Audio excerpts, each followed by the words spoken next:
que tu penses que tu vas y arriver ou pas, dans les deux cas, tu as raison. Parce que si tu penses que tu vas y arriver, tu vas mettre les moyens pour y arriver. Et si tu penses que tu ne vas pas y arriver, il est très probable que tu ne mettes pas les moyens pour y arriver.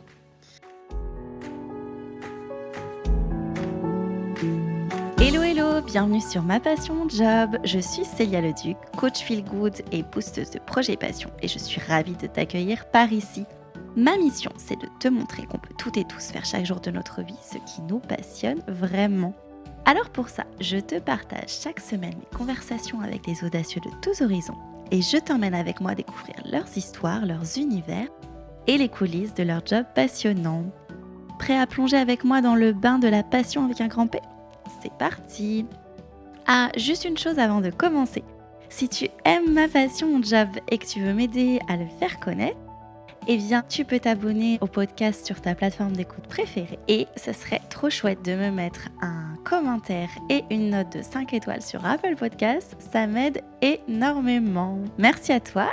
Et maintenant, place à l'épisode.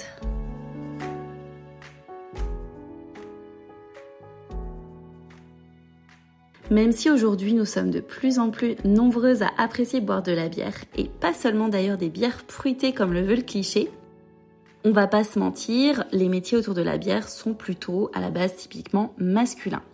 Eh bien figurez-vous que mon invité d'aujourd'hui nous prouve en quelque sorte le contraire, puisque Eugénie Maïté s'est tracé un joli chemin jusqu'à devenir brasseuse en chef de Frog Beer. Ce petit bout de femme pleine d'énergie et de peps, et vous allez le voir très très passionnée par son job. Et dans cette conversation, elle m'a raconté sa passion.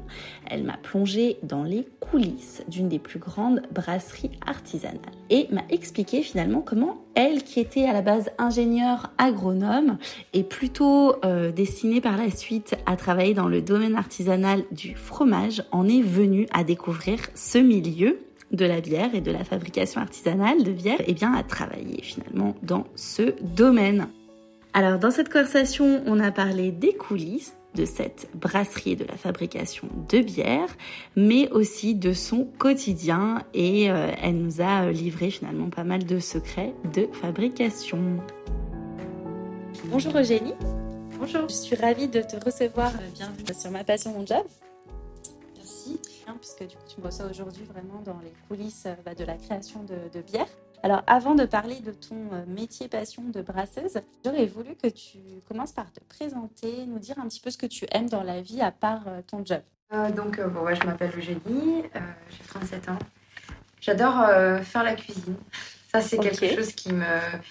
Enfin, je pense comme beaucoup de gens. J'adore manger et j'adore cuisiner, combiner des goûts ensemble, tester des nouvelles choses. Donc ça, c'est vraiment une passion. C'est une orientation que tu aurais pu choisir éventuellement Oui, mais finalement, tout a une cohérence parce que fabriquer des produits alimentaires, c'est une façon de cuisiner en fait.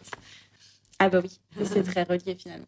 Ce job donc de brasseuse, est-ce que tu peux nous expliquer un petit peu en quoi il consiste? Parce que c'est pas un métier qui est commun.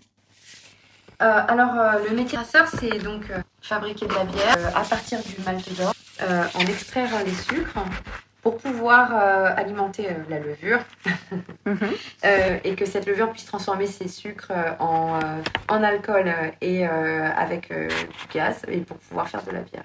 Oui, en fait, il y a tout un processus de brassage. Je ne sais pas si on appelle ça le brassage, mais j'imagine. C'est ça. Pour arriver, en fait, à partir de la matière première, au produit brut de la bière. Donc, tout se fait ici. C'est aussi la particularité, c'est que Frog, donc tu travailles chez Frog, tu es la brasseuse de Frog. Et donc, vous avez vraiment un fonctionnement très artisanal. Oui, c'est une chaîne qui est très courte. On est une toute petite équipe de 5 personnes ici à Frog Beer. Alors, nous avons aussi des brasseurs dans les pubs.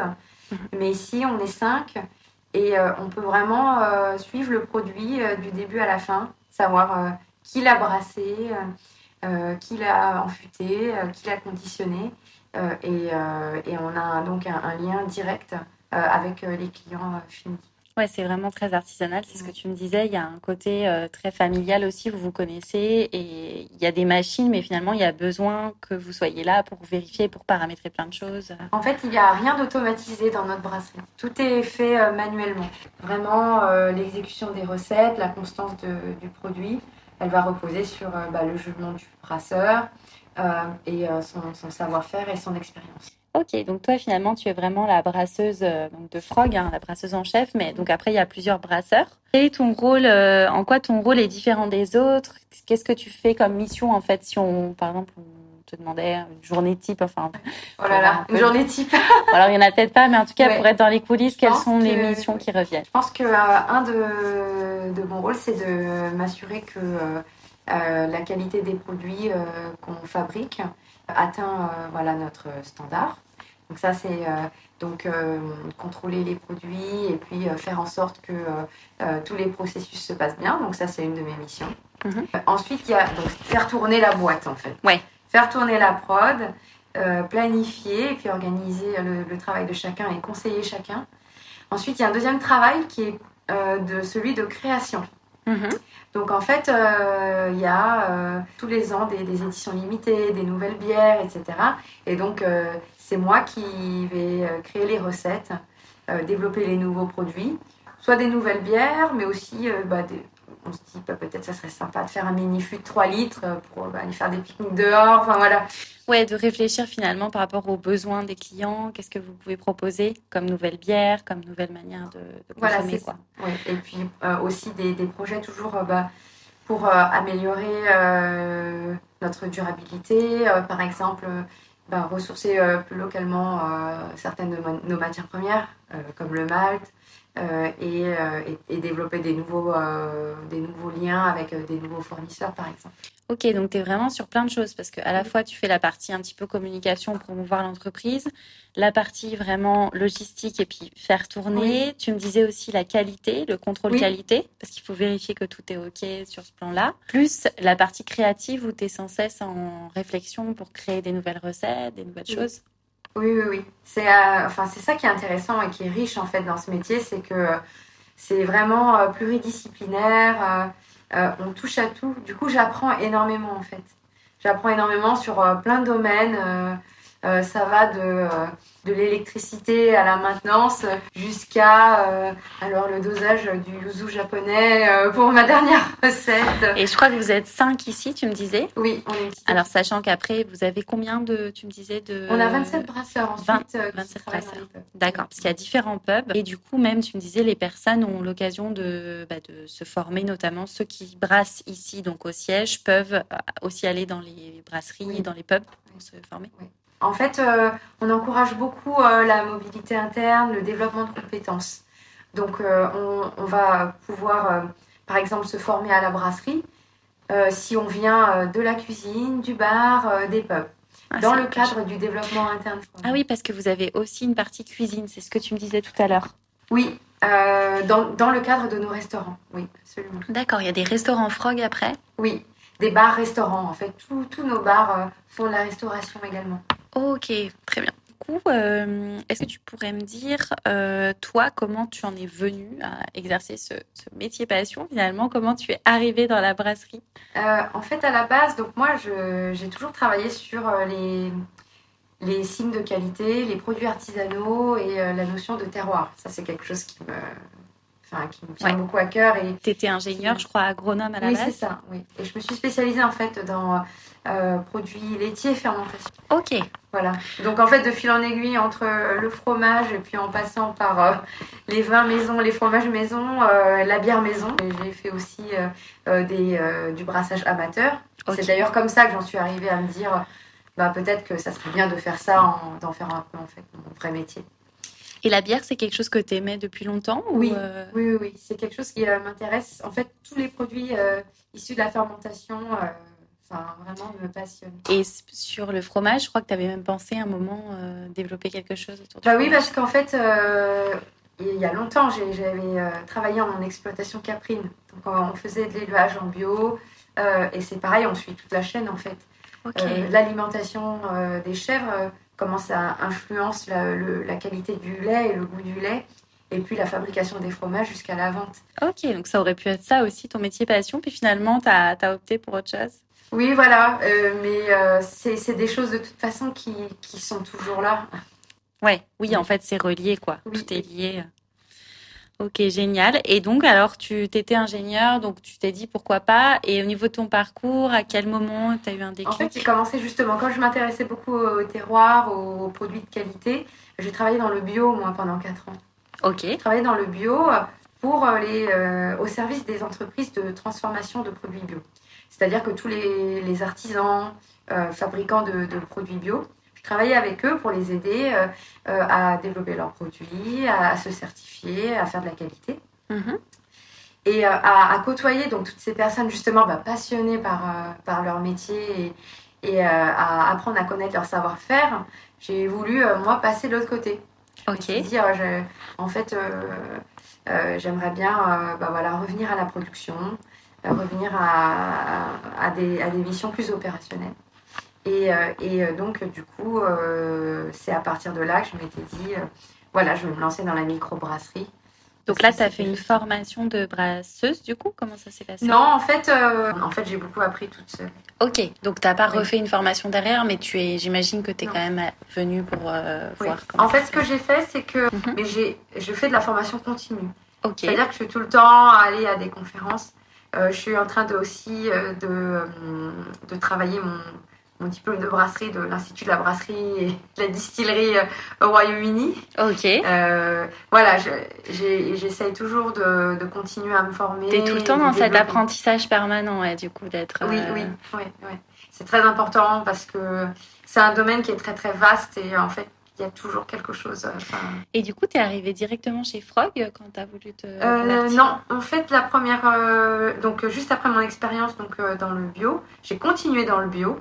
Je suis allée mettre en route une microbrasserie bio dans le Morvan, à Vézelay. D'accord. Donc voilà, j'ai fait ça. Donc j'ai aidé aux investissements, à la mise en route des équipements, formé les équipes et développé les premières recettes.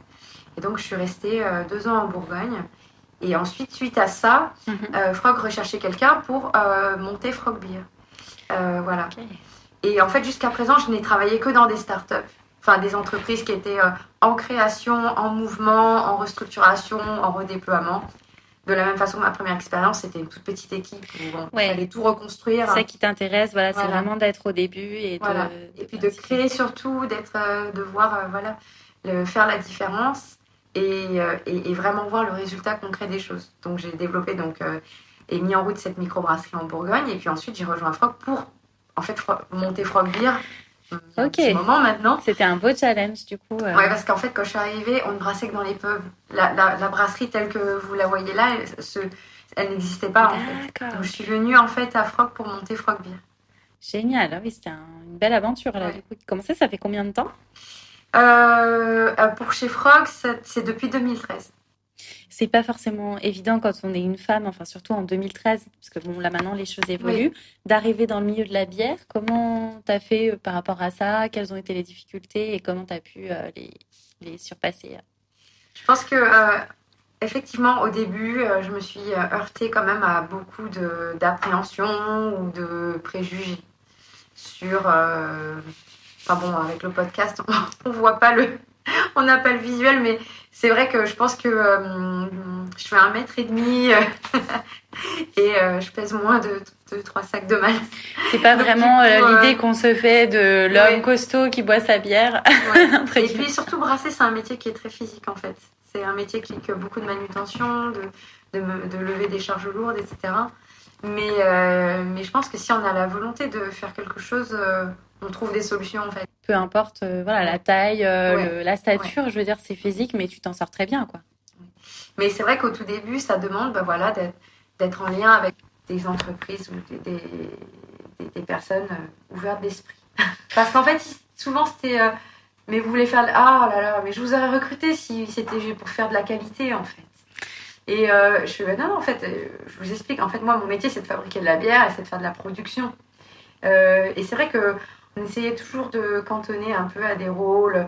Ah non, non, mais tu t'iras au labo, ça sera très bien pour toi. Ouais, être un petit peu entre guillemets en coulisses, mais pas forcément être la personne qui est au cœur de la prod, quoi. Enfin, je Voilà, et disais, puis, parce que soit les personnes avaient eu des expériences antérieures qui ne s'étaient pas très bien passées, soit il y avait un peu des préjugés. C'est vrai que au tout début, c'était un peu compliqué. Aujourd'hui, c'est totalement différent. Enfin, aujourd'hui, il y a encore tu connais des femmes brasseuses aujourd'hui? Oui, oui, et puis l'image a quand même beaucoup évolué. Il y a encore une marge de progrès, c'est sûr, mais quand même, c'est beaucoup plus ouvert d'esprit. Ne serait-ce que les femmes et la bière. Enfin, il y a ce cliché du genre les femmes, c'est le cocktail et les hommes, la bière. En fait, Oui, pas c'est forcément. ça. Il y a plein de filles qui aiment la bière. Et, Oui, oui, oui. Et d'ailleurs, on est en retard en France par rapport à nos amis européens où justement, le marché de la consommation de la bière par les femmes est beaucoup plus développé. Mais c'est un gros potentiel encore en France, mais qui se développe de plus en plus. Super. Comment tu dirais que ton aventure a évolué chez Frog? Alors, tu as pu faire plein de choses. Est-ce que tu peux nous raconter justement comment tu as vu? Est-ce qu'il y a eu des moments difficiles? Comment ça s'est passé, ce nouveau métier? La courbe d'apprentissage, elle est très raide. Et oui, c'est sûr que si on va aller au bout de sa passion, il y a toujours des larmes à un moment donné. Ouais. C'est comme ça, parce que c'est qu'au début, c'est dur, parce qu'on sort de sa zone de confort pour apprendre des nouvelles choses. Ouais. Et que ça peut être douloureux, mais c'est tellement formateur, et avec le recul, c'est tellement gratifiant, en fait. Toi, ce serait sur quoi que ça a été le plus dur, ou si tu as des anecdotes, des choses, des périodes un peu difficiles dans ce métier? Je pense que le plus dur, c'était, c'est exactement le sujet d'aujourd'hui, c'est d'avoir toute l'assise et la confiance en soi nécessaire pour faire déjà face aux clichés et aux préjugés, pour pouvoir mener à bien ce qu'on a à faire quand les principaux corps de métier avec lesquels on échange, c'est l'industrie, les équipements industriels, le BTP, la construction, les chantiers. Et qu'on est une jeune femme et que on correspond pas forcément. Ça, c'était au début assez dur de trouver ses marques. Mais après, une fois qu'on a trouvé ses marques et qu'on voit que le projet avance, ça va beaucoup mieux. Mais il y avait eu au début cette épreuve un peu à surmonter. En tout cas, je pense que le fait que tu aimes vraiment ça, en tout cas brasser, ça t'a permis aussi de t'accrocher et de persévérer. Oui, il ne faut pas perdre en vue l'objectif et de ne pas se faire dévier, de ne pas se sentir rabaissé parce qu'on ne connaît pas quelque chose. Finalement, j'ai aussi appris à apprendre. Et que le processus d'apprentissage, sortir de la zone de confort, ça c'est tu t'améliores au fil du temps, tu découvres des choses. Et puis être aborder les choses de façon très simple et très candide en fait, c'est le plus important. Et qu'est-ce qui te plaît le plus dans ce métier finalement de brasseuse? Je pense que c'est travailler avec le vivant parce que c'est pas quelque chose on essaie le plus possible de maîtriser, mais ça reste du vivant. Et du coup, c'est beaucoup de complexité. Il y a plein de problèmes à résoudre, de choses à... Voilà, pour c'est que ça fonctionne. Il faut trouver un équilibre, surtout, c'est pas blanc ou noir, rien n'est binaire, ça demande beaucoup de jugement. Ça demande un peu d'intuition, un peu d'instinct, de l'expérience. Enfin, ça, c'est vraiment... Et puis, tu es tout le temps en train de regarder comment ça se passe, d'observer. Là, je voyais tout à l'heure, tu regardais, tu disais, comme ça, il faut faire comme ça. Oui. En fait, tu es en constante action et tu t'ennuies pas, quoi. Il y a toujours des choses à recalibrer, à réajuster. Oui, et puis j'aime bien ce métier parce que je suis dans un contexte donc artisanal où je suis en contact avec le produit, en fait. C'est de la cuisine en plus grand. Ouais, en fait, tu me disais que ce côté artisanal, d'être justement dans un cadre à taille humaine où vous n'êtes pas nombreux et vous êtes vraiment en prise directe avec les matériaux. Voilà, ça pourrait pas fonctionner juste avec des machines, quoi. Il y a un vrai savoir-faire, en fait. Oui, il faut à chaque instant juger un peu plus, un peu moins, pas pour créer de la fluctuation, mais au contraire, justement, un peu plus, un peu moins, pour être le plus constant possible dans la bière qui va être au final servie au client. Et si tu avais peut-être le meilleur souvenir ou la plus grande fierté de ce que tu as déjà pu faire dans ce métier de brasseuse chez Frog? Je pense une de mes fiertés, c'est au tout début, c'est-à-dire que Frog, pendant un certain nombre d'années, a travaillé sur une gamme permanente de 6 bières. Et je suis contente d'avoir insufflé justement un renouveau avec des nouvelles recettes. La Pearl, c'est notre Pale Ale. Et en fait, aujourd'hui, c'est une de nos principales ventes. Génial. Et de se dire d'avoir mis un petit, une nouvelle énergie. Aujourd'hui, en fait, on fait tourner plus de 30 recettes différentes tous les ans sur nos pompes à bière. Ah oui, c'est impressionnant. Et parmi ces 30, il y en a au moins 4 ou 5 qui sont des créations totalement originales. C'est-à-dire, on les fait cette année parce que c'est la saison, on se dit, bah tiens, c'est la rhubarbe. Tiens, si on faisait une blanche à la rhubarbe, ça serait bien. Et en fait, si on faisait une série aux fruits, parce que c'est bien de suivre les fruits le long des saisons, etc. C'est génial parce que vous avez ce côté créatif, tu as ce côté créatif dans ton job, quoi. Ouais, et puis du coup, ma fierté, c'est avant, on avait 6 bières et on se disait non, mais c'est impossible d'avoir une bière en plus, sans pression, etc. Et puis qu'aujourd'hui, on se dit, c'est impensable de se dire que les bières tournent pas et de se dire qu'on a moins de 30 bières en fait qui tournent sur l'année. Ouais, c'est ça, c'est qu'en fait, tu te dis que ça a vraiment évolué et ce qui paraissait impossible avant, aujourd'hui, vous l'avez fait et donc vous êtes en constante progression, quoi. Oui. Génial. En tout cas, c'est une belle expérience. Ça donne envie. Je crois même que tu as eu des titres, notamment de titres de meilleure brasseuse, j'avais vu. Oui, on a gagné pas mal de médailles. C'est toujours une fierté. Et toi-même, en tant que brasseuse, Eugénie je sais pas. Je sais pas, j'avais vu, en tout cas, t'es très... En tout cas, c'est très flatteur. Enfin, ça me fait plaisir. Et puis, si ça aide à promouvoir la bière artisanale d'une manière générale, c'est top. Ouais, parce c'est vrai qu'on n'a pas forcément l'image de l'artisanal. C'est vrai que pour moi, Frog, c'était assez important en termes de taille. J'aurais pas imaginé que derrière tout ça, finalement, il y avait une équipe, il y avait une création aussi artisanale. Ouais. Et c'est intéressant de savoir aussi comment on fabrique de la bière. C'est vrai que moi, en toute honnêteté, je m'étais jamais forcément posé la question. J'avais été à Copenhague au niveau de la bière. J'avais visité alors je sais plus le nom exact, très très connu. Une usine emblématique, une brasserie emblématique donc de bière, quoi. Mais finalement, à part ça, j'avais jamais, en tout cas, j'avais jamais assisté à la fabrication, quoi. Oui. Je pense que le paysage, il change radicalement. Enfin, au sein de qu'on soit dans une brasserie industrielle très grande. Un modèle que je critique d'ailleurs pas du tout, parce qu'en fait, ils ont des compétences. Enfin, si on va chercher les brasseurs, dedans, il y a des très, très, très, très bons brasseurs. Ouais. J'ai beaucoup de respect pour leur connaissance.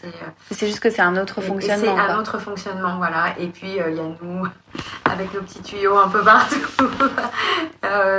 Un peu tout en DIY, mais voilà, c'est des univers qui sont un peu différents.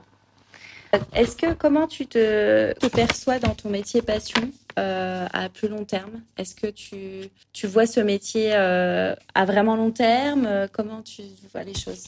Alors la brasserie, c'est quelque chose qui me passionne, la bière, mais je suis quelqu'un de très pluridisciplinaire. J'ai toujours besoin d'apprendre des nouvelles choses. Ok. Donc ça sera toujours un peu comme le fromage, ça sera toujours la bière d'une certaine manière, mais peut-être hybridée avec d'autres choses. Ok, donc à voir pour les prochaines années. Quel conseil tu pourrais donner à tous ceux qui voudraient se lancer dans leur passion? Je pense qu'il faut entrer vite dans le vif du sujet pour pas vivre dans un imaginaire et pas avoir une vision idéalisée des choses. Oui, parce que parfois on peut vouloir faire un métier, mais en fait on... Exactement, on a une vision qui est idéalisée. C'est dur. Parce que ça demande de franchir une étape, de faire un grand pas, mais c'est salutaire. Il faut pas être dans les préliminaires pendant trop longtemps, à faire des machins, à analyser. Il faut tester, se lancer, quoi. Ouais. Il faut tout de suite rentrer dedans, être sur le floor et vivre pour pouvoir vraiment savoir si ça nous convient ou pas. On va maintenant terminer cet échange par un petit passion quiz. Oui. si tu es d'accord. L'objectif en fait de ce petit Passion Quiz, c'est de mieux te connaître en fait, enfin de mieux connaître les invités du podcast en allant chercher aussi d'autres choses que la bière. Voilà. Oui, Voilà. d'accord. C'est le Passion Quiz. C'est parti. Donc Eugénie, tu es plutôt thé ou café? Café. Couche tard ou lève tôt? Les deux. Les deux, c'est vrai, tu fais des grosses journées. Ouais, et je me lève tôt et je me couche tard. D'accord. Ok. Pas besoin de beaucoup de sommeil du coup? Si, mais trop de choses à faire. Ouais, beaucoup de choses, des grosses journées. Ta bière préférée? Alors, j'imagine que c'est pas facile de choisir, mais Non, c'est pas facile, mais si j'en cite qu'une seule, je cite toujours la même d'ailleurs. Mais c'est la. Pour beaucoup. C'est une bière qui est de référence pour beaucoup de brasseurs artisanaux de ma génération. C'est la Pale Ale de Sierra Nevada. ok. Parce que c'est un peu les précurseurs de la craft beer et qui ont ouvert la voie et inspiré énormément de brasseurs artisanaux de ma génération. Ok. Et ton arôme préféré de bière? Enfin, je sais pas si ça se dit comme ça, mais enfin, vers quoi tu irais? J'aime bien les choses très simples. Alors, une pale ale bien équilibrée et florale, ça me va très bien. Ok. Et plutôt bière blonde, bière brune? En fait, quand on est brasseur, on ne réfléchit pas en termes de couleur. D'accord. On réfléchit en termes de style de bière. Mais j'ai envie de dire, pour chaque occasion, sa bière, en fait. Une boisson alcoolisée autre que la bière que tu aimes bien? Est-ce que ça tu irais plutôt vers du champagne, vers du vin rouge, du vin blanc, du rosé? Enfin, Je suis en train d'apprendre beaucoup sur le saké, qui me Ok. passionne énormément. Et puis, c'est une connexion aussi, voilà, avec mes origines asiatiques. Ça se connecte avec plein de choses. Mais c'est quelque chose qui m'intéresse beaucoup et que j'apprécie énormément. Ok. On parlait tout à l'heure de femmes, enfin du fait d'être une femme, plus une jeune femme dans un milieu comme celui de la bière qui n'est pas forcément facile. Est-ce qu'il y a des femmes qui t'inspirent, ou une ou plusieurs femmes comme ça, qui soient connues ou pas d'ailleurs, qui t'inspirent ou qui t'ont inspiré dans Beaucoup ta dans vie? la musique, en fait. Ok. Parce que j'adore la musique. D'ailleurs, C'est une autre passion. c'est une autre passion que j'aurais dû citer, en fait, avant même la cuisine au tout début. T'en as Voilà. plusieurs, d'accord. Et non, il y a des chanteuses qui m'impressionnent, enfin, de différentes générations. Mais Nina Simone, elle m'impressionne. Très bien. Et une ville, si tu devais citer une ville de cœur, en tout cas une ville chère à ton cœur. London. Ok, tu es déjà allée plusieurs fois? Oui, j'y ai même travaillé. Ah, génial. Voilà. D'accord, donc tu as travaillé dans des restaurants du coup? Dans la brasserie aussi. Ok. Oui, à Camden. Ah, génial. Un joli quartier en plus. Oui, très vivant. Super. Un livre qui t'aurait marqué, que tu aurais lu il y a plus ou moins longtemps et tu te serais dit, tiens, ce livre, c'est un beau message.